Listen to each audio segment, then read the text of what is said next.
Gréaume. Une nouvelle fois, cet amendement vient préciser comment doit s'organiser et être fléchée l'aide publique au développement de la France.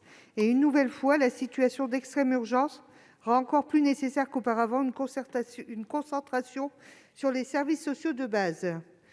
Avant même la crise sanitaire, des instances onusiennes alertaient sur la stagnation des progrès réalisés ces dernières décennies en matière d'accès à certains services essentiels. Pour ne prendre qu'un exemple, la situation de l'éducation était préoccupante. L'UNESCO et son institut de statistique, l'ISU, estiment que 6 jeunes sur 10 environ iront jusqu'au bout de l'enseignement secondaire. Mais un autre élément a été relevé par l'UNESCO : l'arrêt soudain de la croissance de l'aide à l'éducation aux pays à revenus faibles après la crise financière. Une nouvelle fois, les pays occidentaux ont fait le choix de sacrifier les populations fragilisées. Dans ces conditions se pose dès lors la question de la crédibilité du discours de la France en matière d'aide publique au développement. Car si Paris consacre près d'1 milliard d'euros d'aide bilatérale à l'éducation, en plus de ses contributions aux instances multilatérales, moins de 2 % est alloué à l'éducation de base.